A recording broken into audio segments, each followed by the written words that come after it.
Hi. Technology Innovation and Performance Improvements Committee meeting. I'll make a motion to appoint Trustee Fenton as the chair. Second. All in favor? Aye. I make a motion to approve the minutes of the regular meeting of the Technology Innovation and Performance Improvement Committee of May 21, 2018. Second. All in favor? Aye. Aye.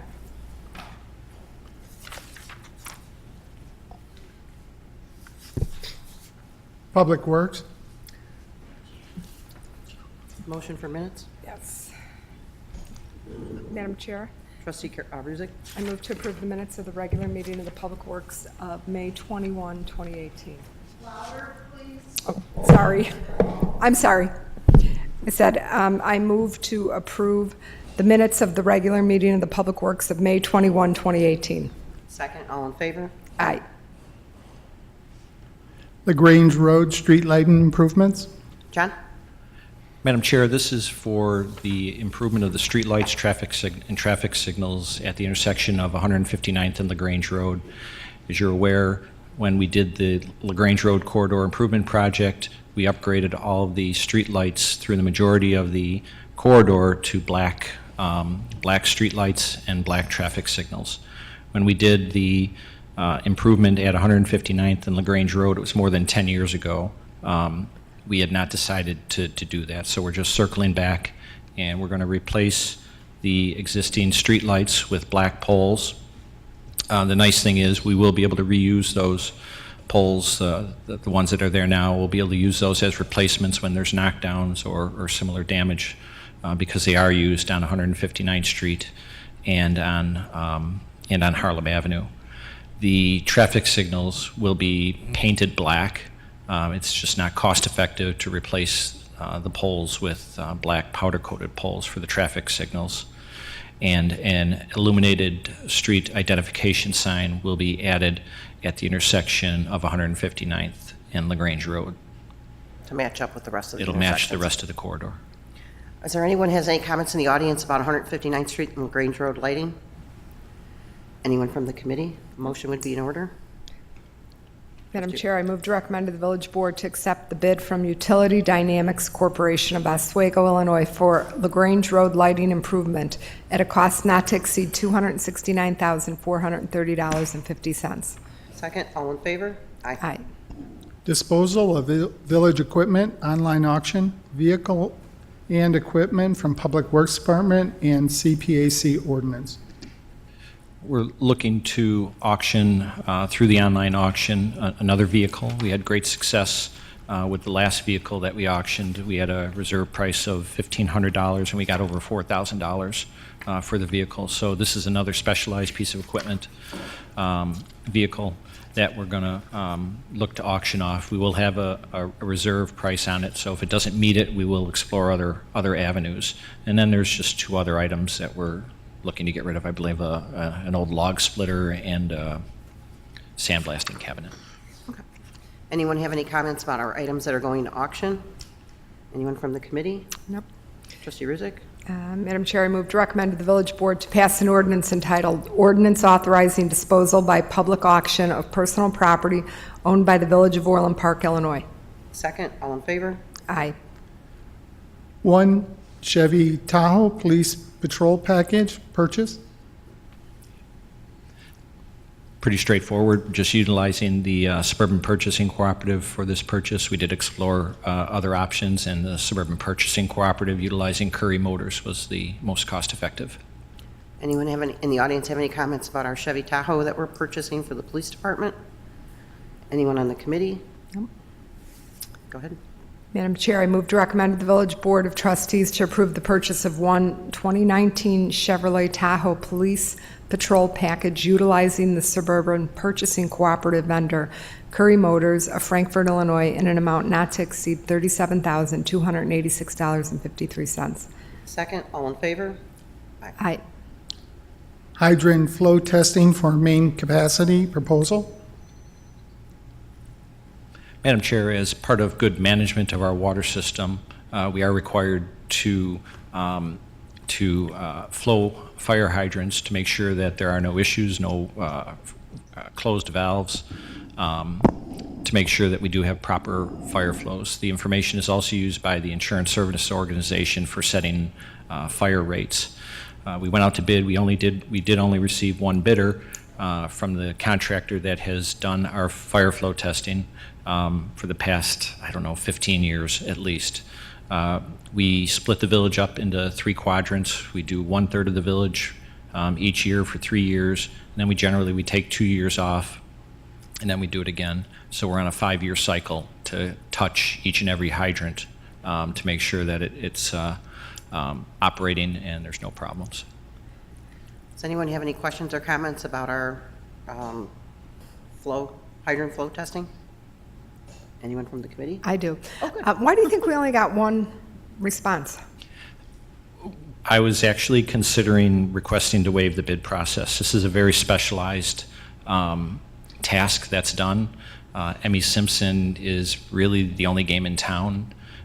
We have gotten bids in the past from different companies, and towns that have used that have always come back to Emmy Simpson to do their work, to do this type of work. And it looks like there was a period of time where we didn't use them. Is that correct? We've always used Emmy Simpson. We've always used Emmy Simpson.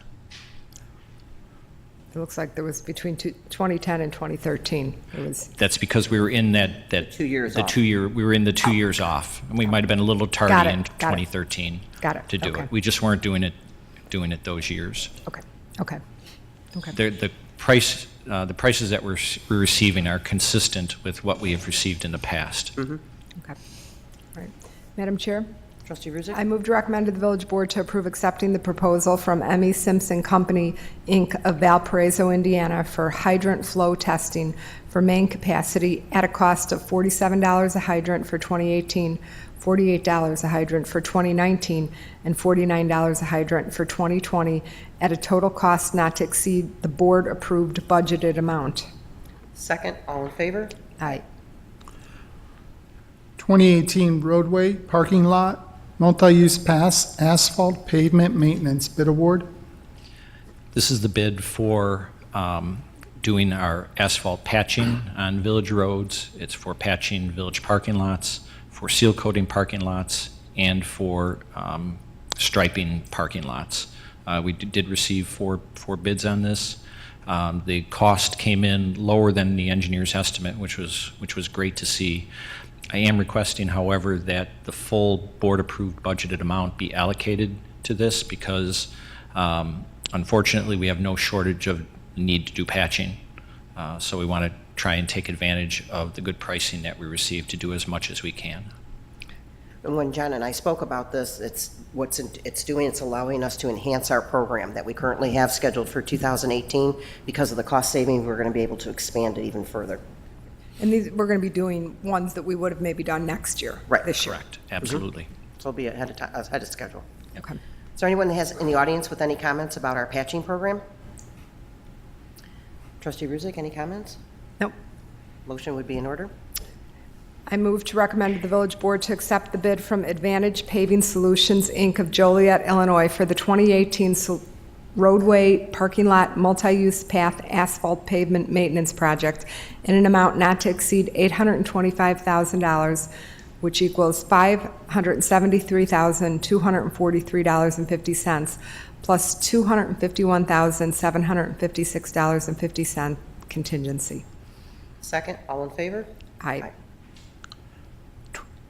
2018 sanitary sewer smoke testing, dyed water, flooding, and manhole inspections. Madam Chair, this is part of our MWRD required inflow and infiltration program. Last month, we had a presentation from RJN, and we saw some very interesting pictures of smoke emanating from the ground where there's inflow and infiltration. Last year, we initiated the program by doing half of our priority area, and this year, I'm asking to allow RJN to complete the high priority area as part of this project. Does anyone have any questions about this topic, about our smoke testing? Trustee Ruzick, motion would be in order.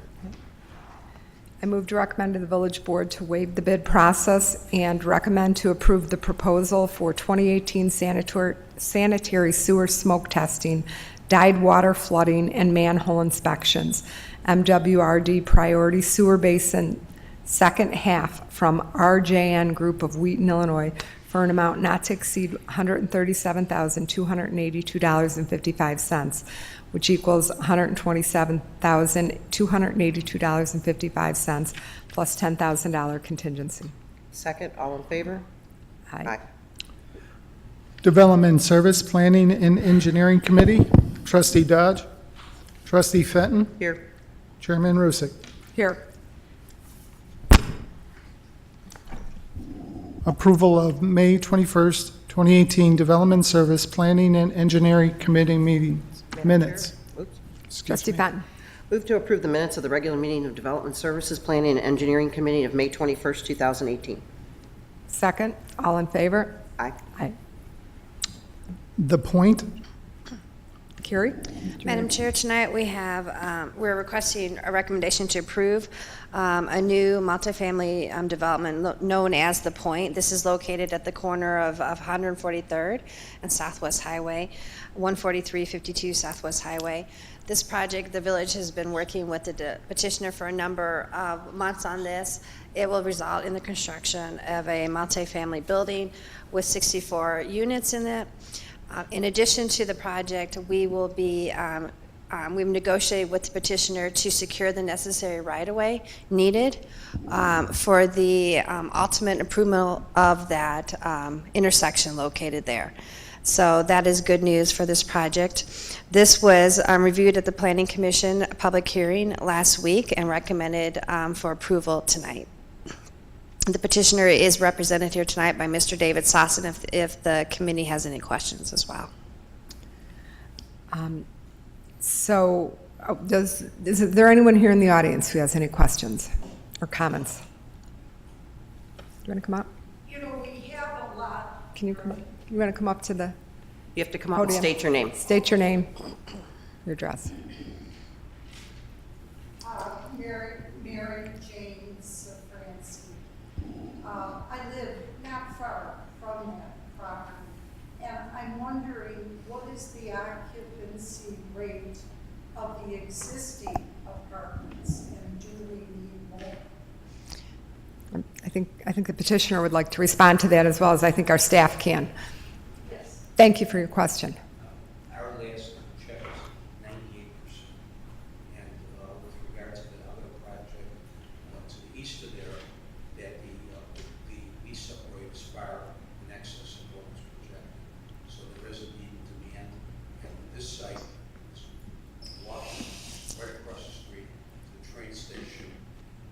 And we think it's going to be very, very popular because of its proximity to the station, the ability to get downtown. And Carrie, do you know what the occupancy rate is? Not that it's, Yeah, I think the last time I checked, and it's been just a few months, 9750 was around 96%, and I believe Riva was similar to that as well. So with both of those individual multifamily developments, that would be considered, fully occupied by standards as well as stabilized as well. so, Mr. Sasson, it looks like it's going to be a high-quality project. Yes. Yeah. If you look at the elevation, there are a number of amenities. There's a meeting room, full workout facility, an outdoor deck, which go right over the top of the turnaround driveway, and indoor parking for more than 90 cars. So all the parking will be inside instead of, except for 5 spaces on the outside, which is very expensive. But will make it really look nice. Yeah. Okay. Any questions from? The thing with 9750, I know they have a waiting list for the 2-bedroom units. So it's phenomenal that they have a waiting list over there. This is located in the VC. They're not requesting rezoning. This is in the Village Center zoning district, which, as the board knows, is a mixed-use TOD zoning district. And so we believe that this is a good fit considering its location. And then I had a question. This is going to, as part of this plan, we are going to get a donation of Yes. the right-of-way? Is that it, Yes. or the? That is correct. It'll change the intersection from a five-way to a four Right. And what is your time frame for construction this year. this year? Okay, with occupancy next year? It'll take a while, this is big building. Right. Especially the underground, but the main goal is to get that underground work in before the weather hits, so Okay. Okay, we get going very quick. thank you. Well, we only have 2 seasons, hot and cold. Really hot and freezing. Except today. Okay. Thanks. Do you have Madam any Chair? other questions? Trustee Fenton? Move to recommend to the village board approval of the site plan, preliminary landscape plan, elevations, preliminary plat of subdivision, and special use permit for A, attached dwellings, B, building larger than 50,000 square feet with modifications of the Village of Orland Park Land Development Code, case number 2017-0387, also known as The Point, as recommended at the June 18, 2018 Plan Commission meeting as fully referenced below. Before I second that, is that a mistake? There wasn't a June 18 Plan Commission, was it? No, It's June- June 18th is today. Yeah, it would be June 12th. 12th, Yes, June that's 12th. correct. Okay, with the correction of apologize, June yes. 12th instead of June Yeah. 18th. Okay. Second. All in favor? Aye. Aye. Cruz Education Center addition. Madam Chair, tonight, the school district is requesting approval of a special use to expand the Cruz Educational School by about a little over 16,000 square feet. We're recommending approval of that. We couldn't find any records of an original special use, so now they are going to be Little legal. cleanup? Yes. A little cleanup? Yes. And so we are recommending approval. This went again to the June 12th Planning Commission public hearing. There is this one minor issue that we're still working through with the petitioner, and that is something that we will get resolved before this goes to full board for approval. As part of the engineering and the site planning, there's a need to get a permanent easement from the village for grading on the piece of property that we own that's adjacent to this. As you know, we have a agreement with the school district to utilize their ball fields, and in exchange we maintain those as well. And so we, in lieu of asking for some sort of monetary payment that we would typically request when someone's using village property, we've actually asked them to install a split rail fence in the proximity of where the detention area is going to be, just as a safety precaution, so that if someone's going for a ball or something like that, that they don't run and trip. And so that issue, we're still working out the details of that with the school district, but that will be resolved before this goes to the full board for approval. But other than that, it's a good project, and looking forward to the expansion. Is there anyone here in the audience that has a question or comment about the Cruz Education Center addition? Trustee Fenton? No. Do you have a motion? Madam Chairman? Trustee Fenton? Move to recommend to the village board approval of a site plan, preliminary landscape plan, elevations, and special use permit for a public school with modifications from the Village of Orland Park Land Development Code, case number 2018-0216, also known as Cruz Education Center addition, as recommended at the June 12, 2018 Plan Commission meeting and fully referenced below. Second, all in favor? Aye. Aye. 2018 Land Development Code amendments. Carrie? I'm going to turn this over to Kashid. He's more well-versed in this than I am, and this seems like a thick packet that you guys have, but we're just going to highlight some of the major elements and not get into the details tonight. Thank you, Carrie. So we added several, or modifying several sections in the code to offer clarification, make it consistent, and remove redundancy if the code are mentioned, same elements are mentioned in the various parts of the code, and then at the same time offering easier calculation methods so that they're consistent throughout the code. So overall, we are revising about 20 sections that have some substance and it's a substantive change, and about 30 sections that have clarifications on it. So I'm just going to touch on a few of the major changes that we are requesting. So first one I have is we are revising the tree mitigation method that we are requiring for the developments to offer us. So we're adding about 32 removing about 32 trees that will not be required for mitigation. And then we're also capping the tree mitigation to $50,000 for 10 acres or less and $100,000 for 10 acres or above. That will be the cap that we will be asking the developers will offer the cash in lieu to the village. We're also we're updating the storage of vehicle requirements. And we're also modifying the windows transparency in the VCD district for the developments. And then we're also clarifying the requirements for temporary hiding offices that many of the developers have asked when they are completing their project and they need a trailer on site for temporary use for hiding their help.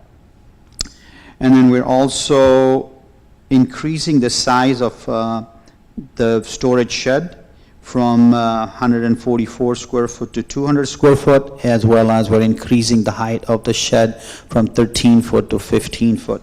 This is more consistent with many of the other villages and the cities around us in this area. And then we are also revising the residential lot coverage. The base lot coverage for most of the land uses stays the same, but we have added a couple more variations, for example, plus and premium, but they would have to meet some higher requirement for best management practices for stormwater detention, and that would allow the developers to have a higher percentage of lot coverage. And then the last one is we're adding a 7% cost on letter of credit when we withdraw on letter of credit that is submitted by the developers.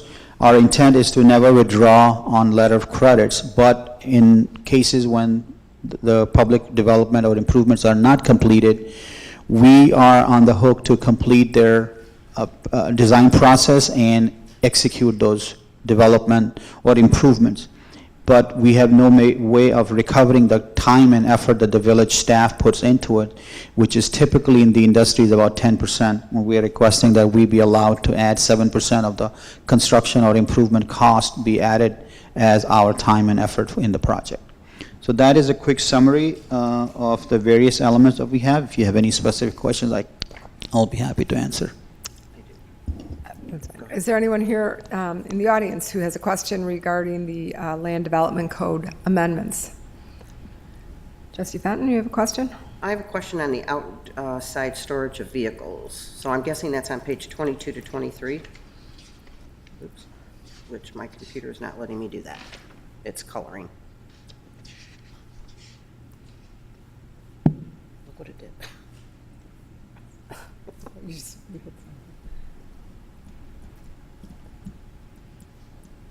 What did we change? So it's mostly about the clarification about what uses are allowed, and it's not a substantive change in the actual code. It's mostly just a clarification of the amendment that we have already in place. So, for example, I know there, in my subdivision, for example, there are people who have put on an extra side. They have driveways on the side of their homes and they're parking vehicles there. And so obviously they didn't get a permit because that's illegal. You can't put concrete pad next to your house and park two vehicles and or a truck there. And then is it a case of if they put campers or trucks, they just can't pass the sidewalk, correct? Right. They're not allowed to block the public way. Right, but can they put a commercial vehicle in their driveway? I thought anything with a C and above cannot be in the driveway. Yes, there are sections in the code today, and I'm not sure if it's in the land development code or at the village code, where there is restriction on, you're correct, on sizes and trucks, and we don't want a certain size over to be allowed to be parked in a residential neighborhood. That is correct. even if it's on their driveway. I believe there is a size restriction, and I think that's actually in the village code. I don't think it's in the land development code, but we can follow up and find out. But yes, I do recall that there is a size restriction, because we I thought don't it want was to a encourage. plate C and above, they Right. can't be We on don't the- want to allow those type of trucks. And then we- what about the people who are putting these extra concrete pads next to their homes? Well, you're right, that's not allowed. So if someone has done that without a permit, then we would need to know about it, because you're not allowed to do basically, there are restrictions on the size of a driveway and how wide that can be. And depending on the size of your lot and your zoning, you're not allowed to do that. Now, some of our smaller, like if you're talking about, well, you're in an R3 zoning district, so that's a pretty standard zoning district. So the rules are pretty consistent. So if someone has done that, we would look into it to find out. And then if they did it without a permit and they're not allowed to do a side driveway, then we would take enforcement action on them. And you're, and as you know, you're only allowed to have one accessory structure on your driveway. So you can have a boat, you can have an RV, as long as you're not blocking the public way, but you cannot have more than one. It's restricted by one per code. Yeah, there's more than one. So We if have you a- want to. That goes through, but that's not just in my subdivision, No. that's in a lot of subdivisions where there's 2 commercial vehicles in the driveways. And we have a lot of the parking on the side of the house. So if you want to give me that information, we can research it additionally for you. That's all. I had a question regarding the tree mitigation. So we're down to just basically 2 trees that we feel are the deciduous canopy, and we're an 8-foot evergreen tree. Those are the ones that we're looking to, those are the only ones that are eligible for the cash in lieu. Actually, no. There's actually a long list that was approved by the Mortem Arboretum and by the state of Illinois that we're using as a mitigation for requirements. Our original list that we had trees that were required to be mitigated that were not necessarily on the state-approved list. And so in response to some of the concerns we received from the developers, we removed those, and now we're following basically what is the standard recommended species to be mitigated. But there's more than two types in there. So there are many different types of trees on there. We just we took we took some of them off. How many did we take off? 32. We took off 32, but there's more than 2 on there. Okay, so Yeah. I'm looking at paragraph 5. What page are you on? I'm on page 21. Okay. And it highlights, instead of every tree, it says that they have to, where the tree can't be replaced. So I have a question. If a resident cuts down a tree just because they don't like trees, which might go along with what Carol just asked, aren't they supposed to replant another tree? Yes, it depends on the size of the caliber of the tree. Yes. A big tree? Yeah. So we require mitigation for anything that's over 4 inches. And you're not allowed to remove any parkway trees without a village permit. Yes. So 4 inches is basically where we start to require the mitigation. Going back to your question, Trustee Ruzick. Within this canopy Yeah. or evergreen tree, there's different species? Right. Is that it? Yes. Okay, that's what, okay. And so we're capping it at $50,000. For the If it- smaller For the smaller, parcels. and capping it at $100,000. How often in the past have we ever approached those limits? Does that, We have just started to approach those limits. Generally, since I've been here, rarely have we ever reached those limits. I would say, though, however, in the last 18 months, we've had a couple subdivisions who have come in that will hit that 50,000 cap. And the reason for that is because we have more of the unique, more difficult sites now that are coming into play. The 'Cause the rest market's is all doing well, developed. right? They were the last ones to be left for development. There's a reason they're the last ones to be left for development, because they're more difficult and challenging sites.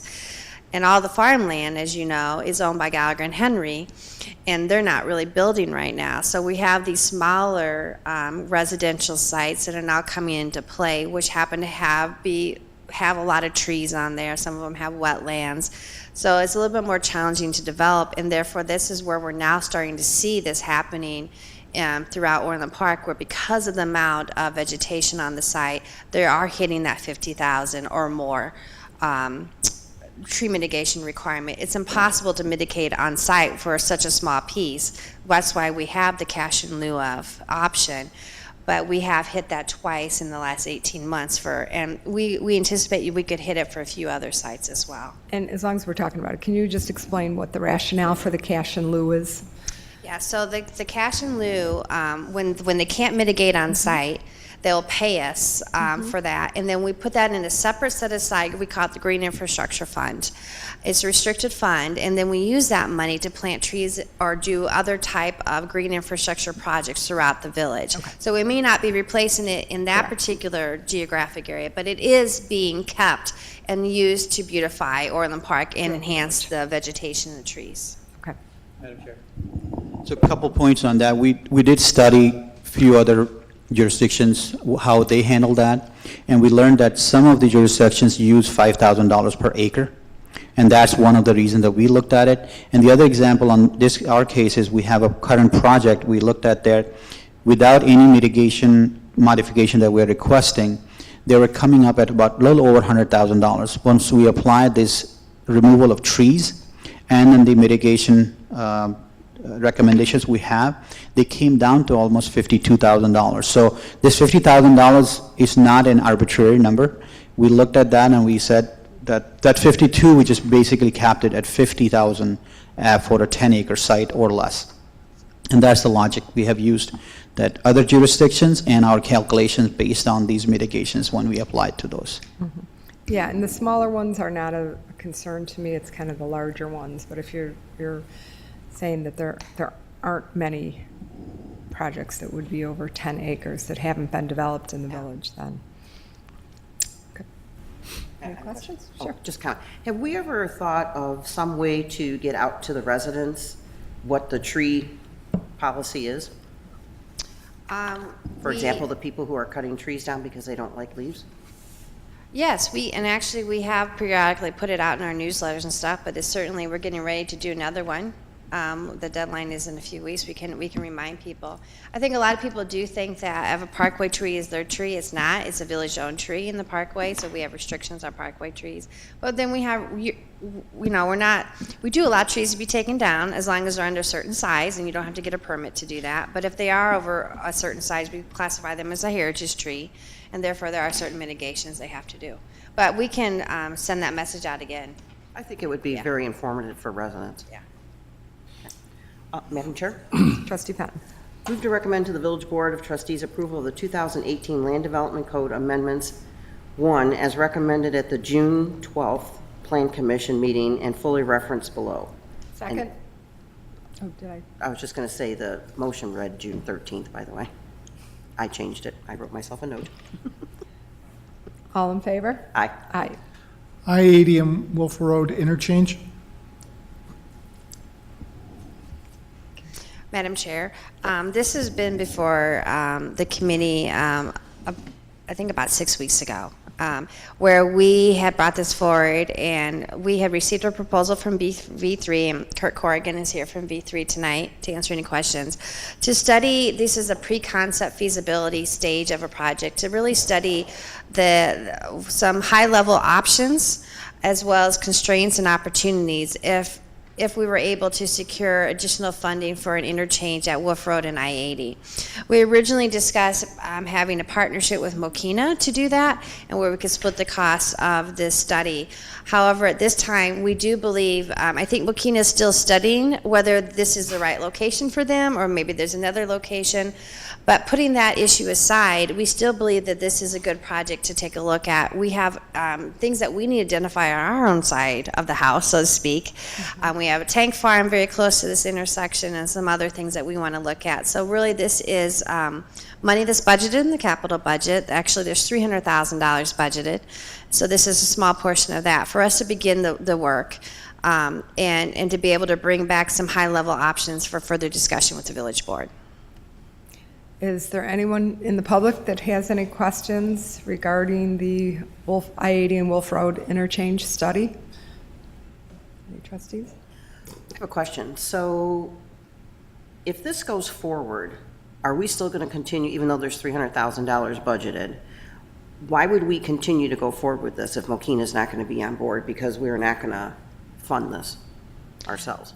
Well, because there could be other options there. You don't always have to have a, I call it a four-leaf clover, but Kurt might call it something more formal, at an intersection. You don't have to have opportunities on both sides of an intersection. You could have one on our side, and you could have one at another location on I-80 at a different location. I think that's what Mokina is trying to figure out, is where is the best location for them to do theirs. That doesn't mean that at our location we can't do ours, and then it could be offset. Those are all things we need to study, and for a relatively low dollar amount, not the whole $300,000, because we don't want to spend that kind of money on something like this, where we can at least start doing the due diligence we need on our side of the street. And I don't think it would be completely, in a vacuum without Mokina's input, but I think they're still struggling with, is the best location on their side there, or is it maybe somewhere further west? But we really have to take a look at, does it even work on our side of the street? And we've never done that. This is the first time last year that you guys ever budgeted any money at all to look at it. So the 42.5 is going to give us that answer. It will, yes, it will help us know what our restrictions and what our challenges, as well as what our opportunities are for our side of I-80, basically. So I think we may come back and we may find out that it doesn't work even for us, or there's some other things that we have to identify and bring back to the board. I can defer to Mr. Corrigan. He was jumping out of his seat back there. Mr. Corrigan, do you have anything you want to add? Three companies. Yeah, so a while back, we put in the 2040 transportation plan a few years ago. It was adopted as part of the comp plan.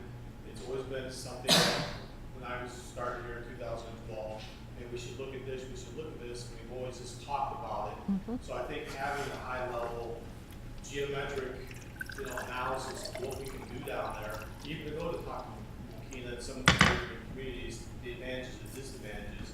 Right now, we don't have anything, so when we talk about it, nobody can even picture what that looks like. So it's very low key. I've already met with IDOT last year about just some ideas. We go back to them as an informal meeting.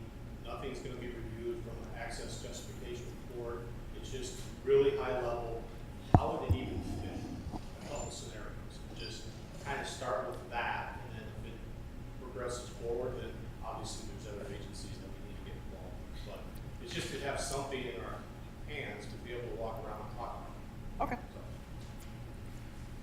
Okay. And I think from, for the public's benefit, the importance of this interchange may be, to the future of our I-80 corridor development, which, we are, committed to developing, but we may need the interchange to get there before it takes off, so. Yeah, so have a few exhibits in there. Right, so that's why I'm in favor of going ahead. It would have been nice if Mokina was on board and we did it jointly, but I think when we looked at that, and staff talked about doing this, I think it's important to know what we can and can't do on our side before we go ahead and talk to anyone, so Well, that's why I'm good with we're this. gonna drop the scope down a little bit. Yes. We budgeted 300 a while back just to have that with more analysis and more traffic and more conversation with public agencies. But just to have Some of the basics, Yeah, yeah. some basic information about it. Okay, thanks, Kurt. Madam Chair, move to recommend to the village board to enter into a contract with V3 Companies of Woodridge, Illinois, in the amount not to exceed $42,500 for the I-80 and Wolf Road interchange concept study. Second, all in favor? Aye. 7924 West 159th Street land donation. Carrie? Madam Chair, this was actually a donation that is being made to the Open Lands Commission and to the village. This is a parcel that's located off of 159th Street that is vacant. It's adjacent to another open area as well. And they have offered to donate this as part of the Open Lands program, and they're also providing $10,000 as well to offset any closing costs as well as any minor maintenance things. We do not believe that this property will require high level of maintenance. Again, it's adjacent to another open area. This has already been approved, reviewed and approved by the Open Land Commission, so it's for consideration tonight. Is there anyone here who has any questions regarding the open lands donation on 159th Street? Trustee Fenton? No, this piece of property is actually located behind the Walgreens at 80th Avenue and 159th Street. And there's also, as Carrie stated, another piece that we already own, so it's just filling it in. And there's a lot of very valuable plant life in there and wildlife also. And it's a donation plus cash. Yeah. Madam Chair, Trustee Fenton? move to recommend to the Village Board of Trustees to accept the land donation of 4.3 acre site located at 7924 West 159th Street, subject to the condition that $10,000 cash is also donated to the village's open lands to cover transaction costs and property maintenance improvements. Second? All in favor? Aye. Aye. SB Friedman proposal, Main Street Triangle. Madam Chair, as you know, our deadline for the RFPs to be submitted is quickly approaching. It's July 9th. In anticipation of that deadline, we wanted to recommend hiring SB Freeman. They are a Chicago firm who is well known as it relates to economic analysis and financial analysis. I've had the pleasure of working with them in other communities that I worked with as well. We have a scope and a proposal that is based on an hourly rate up to $30,000, not to exceed. They will be part of the selection committee's team to analyze the submittals once we get them.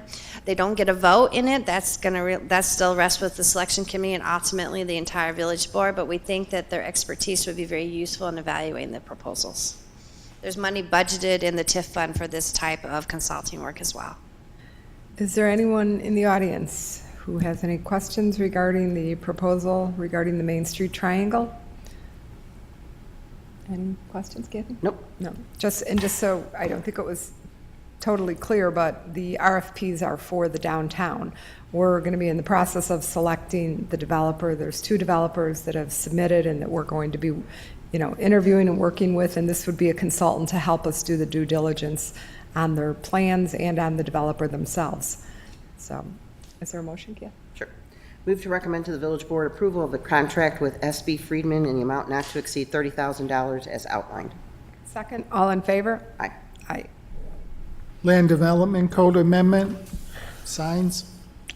Okay, we're back at it. All right, And we've last only got but 10 minutes certainly, again, yeah, I know, which- so last but certainly not least, we are back.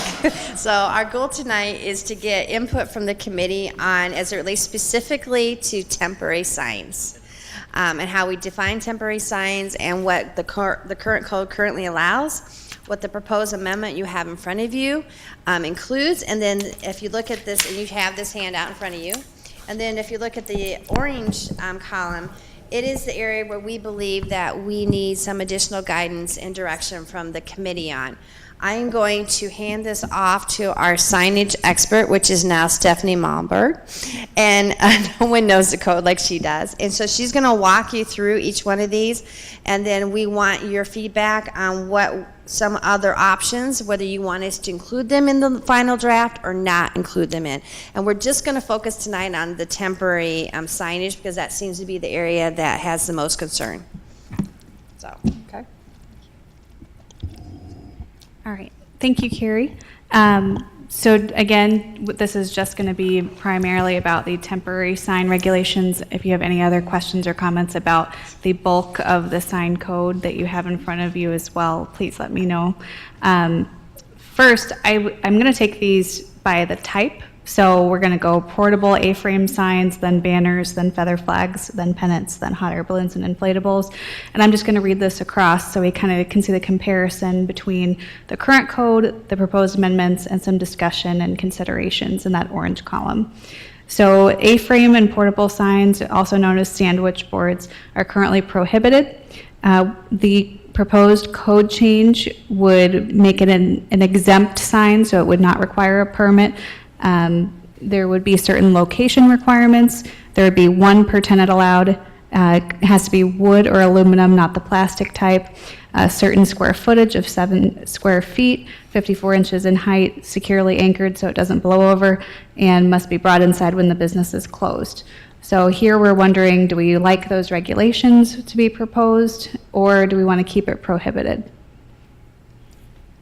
What do you mean by securely anchored? I mean, these are portable signs you just pick up and bring in when the, So there's some type of weight to it just to make sure that it can't blow over.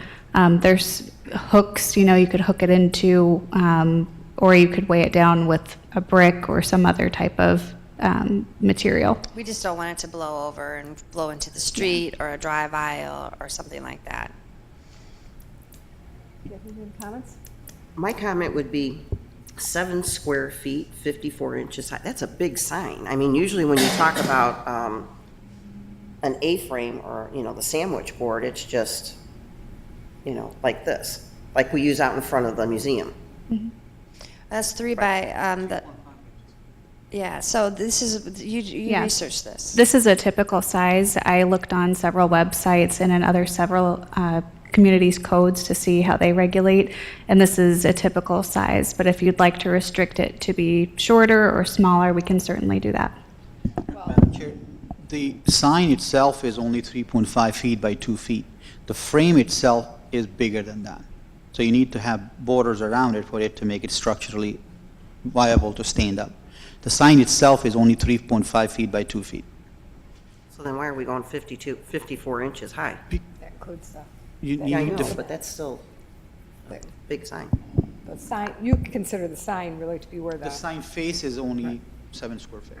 And it usually has feet on the bottom of it as well that adds about a Understand that, foot. Just 54 inches is high to set on a sidewalk. I think we wanted to go with what But- is the industry standard as well, just so that. we they're not didn't getting have to come up with customized something. signs, Right. custom signs every time. I'm fine with it. I just think it's, I mean, I like wood better than aluminum, mhm. but, they're, I'm generally okay with those. I mean, With aluminum getting expensive in the near future, I expect it will be wood. you expect it'll be wood. I mean, I think wood just looks Nicer. nicer, but, Okay, so we're good with this one, is to I'm, allow o- it? I'm okay with it. Sign? Yeah, I think that was the survey that showed that, Right. And how do our businesses feel about these type of signs? Actually, we have a lot of them that use it now, even though it is currently prohibited, so they'll be pleased with this change. They'll be pleased to be in compliance? Yeah, they'll be Probably not, pleased. probably not. They won't know. Cheryl will be pleased too. Yeah, Cheryl will be pleased too. Okay. Okay. All right. Okay, so the next one is banners. And just to go through these, I tried to organize it by the different categories of the regulations. We currently allow banners for grand openings as well as just in general. We don't specify location for when you have a banner for a grand opening. For a general type banner, it has to be attached to the building or on the ground. There's no maximum area, there's no maximum number, there's no maximum height, and the duration is 14 days for a grand opening. For a general type banner attached to a building, it's 30 days 5 times per year, and on the ground, 14 days 5 times per year.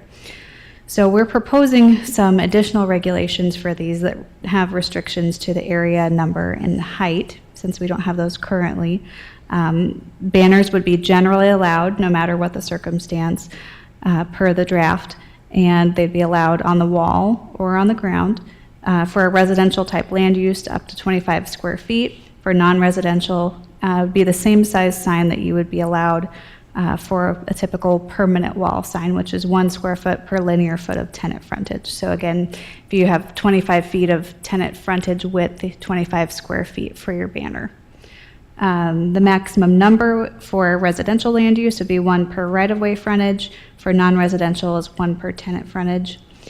The maximum sign height for residential, 5 feet, non-residential, 8 feet, and we're proposing allowing them for 7 days, 4 times annually, with at least 30 days between displays. So our considerations are, do we want to continue allowing or consider prohibiting banners altogether? Do we want to allow banners only for grand openings or special circumstances? And some of those special circumstances, should they have different durations of display? So we've listed several different types of circumstances. I'm sure there's many more we can think of, but we're trying to picture what might be appropriate and how the board might want to allow banners. Does the village, did we just create or use some banner type signs that are anchored with, the village logo. Did I just see those at one of Yeah, the in parks? front of the Orland Park Fitness Center, there Right. is one that is a banner that is anchored into the ground as well. The Sportsplex also has one as well. So we do utilize them on our own properties, and we are, under the existing code as well as the proposed code, we are exempt from those standards. And the reason why our local government is exempt from signage is because we are purely a public purpose. There's no private purpose in what we're trying to advertise. It's for the benefit of the public and for our residents and our businesses. So that's why we're able to sell banners at our sporting facilities and our ballparks, because again, those banners under a typical private scenario, you would not be able to have on the property. Because it's public property, we are allowed to have it. So those are pretty nice looking banners. They are though. very nice, yes. Right. Madam Chair, I also like to, just for transparency purposes, we installed some banners on our parking structure as well, but those are again a service for the events that comes into the triangle. They just went up last week. Like the cruise night? Yeah, so the cruise Market night. on the Park, July 4th celebration. There's also directional signage on there, how to get into the parking deck as well, and how to access the parking deck as well. So I guess if we can be more restrictive, I know Trustee Ruzick, we discussed this as well over the last few weeks, and we can limit it to just these special circumstances and special opportunities for businesses, or we can leave it as it is in the green and say, listen, you can do it, but you can do it no more than 7 days at a time and no more than 4 times annually with at least 30 days in between. Or we can be more restrictive. But as I mentioned, one of the things that a lot of people have asked is, has the board, how are you going to enforce these once the new code is in place? And we do have a method that we're going to approach the enforcement of the new signage code. We're going to provide a mailing directly to all of our businesses with the code attached, as well as a letter letting them know that you have 30 days to check your property, make sure you're in compliance with the new code. And then for those that aren't, we're going to do a sweep of our commercial areas with our staff and ensure and we'll send out a second letter to let them know that we still have additional concerns with their signage on the property. And then after that second time is when we'll do the formal enforcement of the new signage code. And really that is related specifically to temporary signage. Obviously, if they have a sign that is legal non-conforming, they're allowed to continue to keep those unless they make more than 50% changes to it. So that's kind of what the staff's approach is going to be for the enforcement of the new signage code. So that will be coming after this. So Would the banner signs, would they be exempted if they were no, pre-existing? No, 'cause they're temporary. Okay. they're temporary. So those are really what we're talking about is coming into enforcement with. So under your proposal, under the proposed amendments as they are now, it would be basically 28 days a year they could use Right. any banner sign Right. within. At least within provided they're this- 30 days spaced apart. Right. Yeah. Right. And for any reason. Right. Madam Chair, there is a seasonal use where at least we're talking about having it for 90 days. I'm sorry? A seasonal use where we are asking for a 90-day permit. That's a seasonal business. Right, okay. Well, my comments are, I guess, when I've seen the village ones, I mean, I think they've come a long way with banners. I guess if there was a way to ensure they're high-quality banner signs, I'm not sure if you can make that distinction, but the ones that the village has put up, those are, and I hate to say we can do it, but nobody else can. That just doesn't sit as well with me.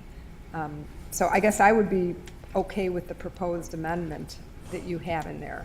And it's going to ease the burden on staff to decide, is it a charitable event? Is it Right. store opening? Is it store closing? And would they need a permit for this? Yes. They would, okay.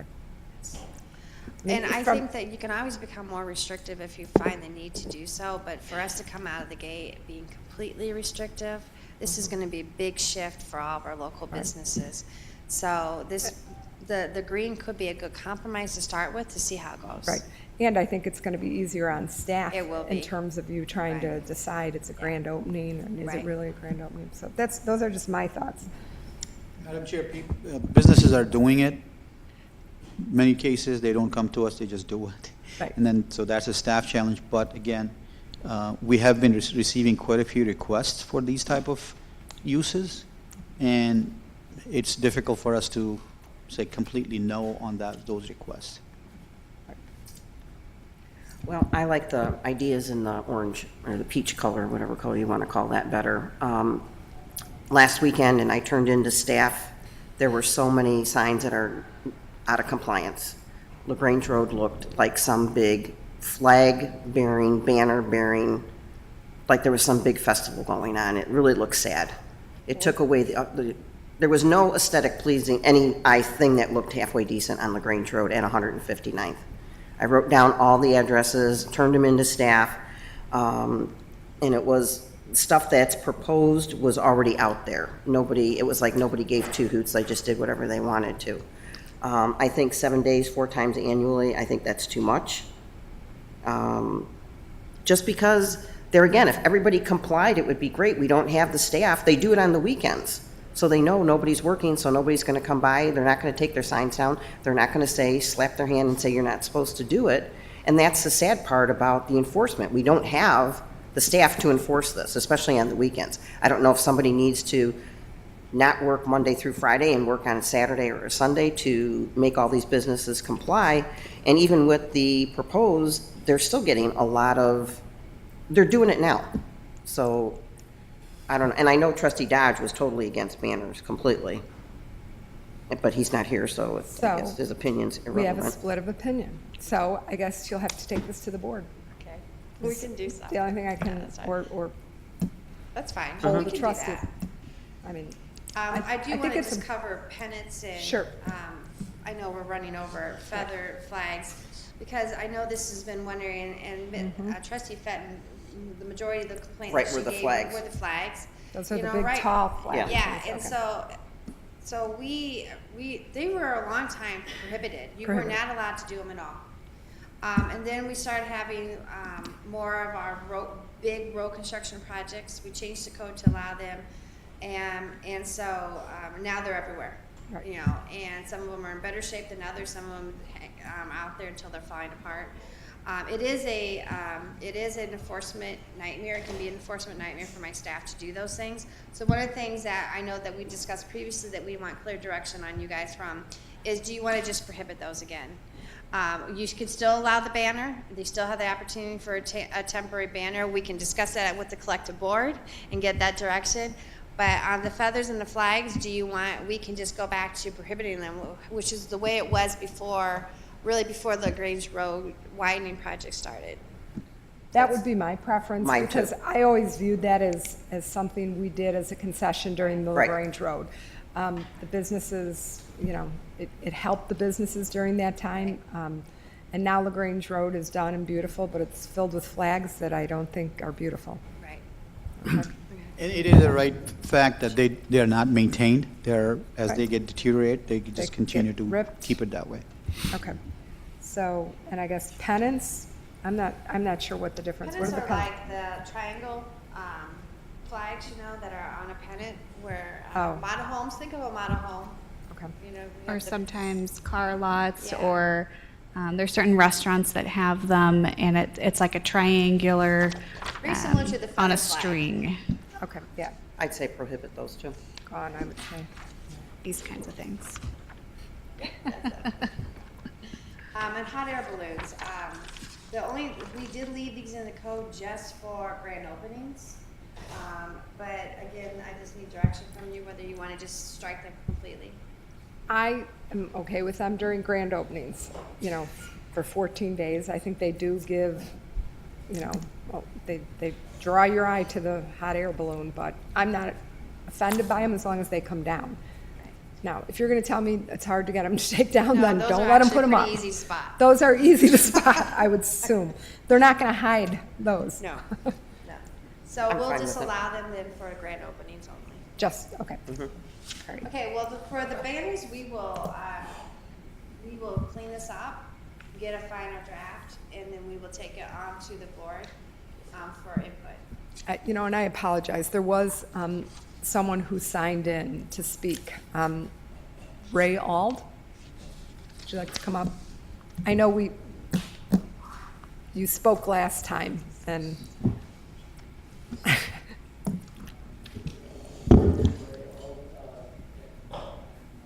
St. Michael Parish Pastoral Council member. My comments reference more detailed printed copies that were delivered to each of you prior to the last meeting, including the board of trustees. We have St. Michael and ask allowance of digital signs to be added to the ongoing land development code amendment section 607 sign. Doing so will enable St. Michael to move forward in pursuit of a digital sign, which will enable us to reach out to people with God's word, inviting those experiencing perhaps challenges and difficulties in their lives at the moment, this morning, to turn to God rather than possibly seeking other alternatives, as a lot of our youth lead to. The aesthetic concerns can be addressed through skillfully crafted sign code vendors. We have unbelievably talented group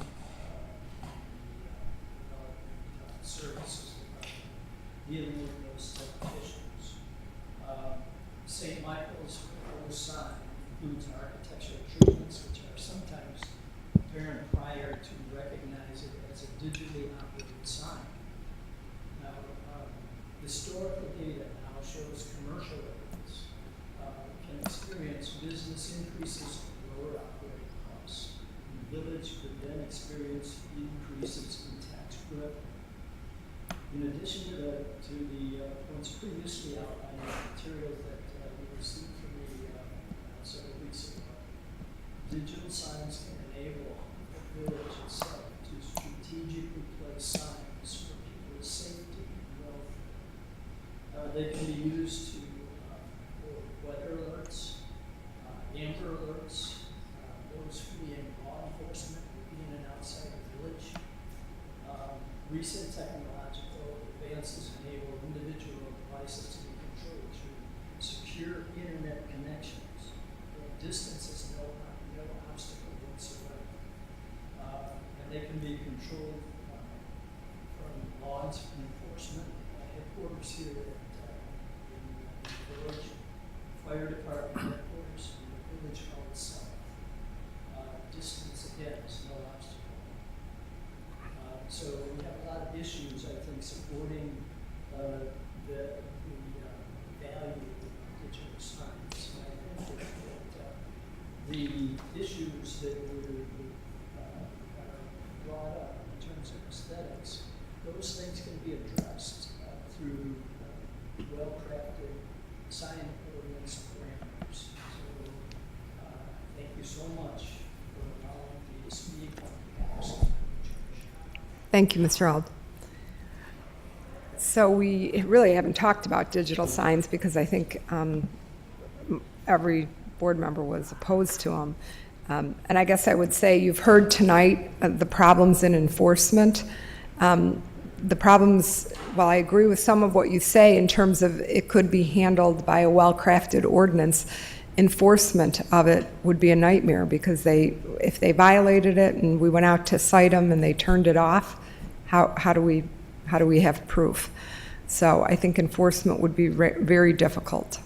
Well, I think those things can be overcome, and that would require some discussion, but I think we can overcome those things by having some group discussion, or a directive with yourselves, and we can certainly, I think, that we can control those things. Do you have any comments, Kathy? No, I just know the board's against them. Okay. And then I'm going to stay and talk before the board's Okay, great. Thank you very much. Thank you. Okay. Do we need a motion on this? do I have to amend this motion to the fact that you're gonna do with the manor part? Or how about if Yeah. I just make a motion to send it to the board without a Yes, recommendation? do that. That's what I please. was. Madam Chair? Trustee Fenton. I'd like to make a motion to send the Land Development Code LDC Amendment, Section 6-307 signs to the board without a recommendation at this point in time, to the July 2nd meeting, 2018. Second, all in favor? Aye. Aye. Motion to adjourn. So moved. Second, all in favor? Aye. Aye.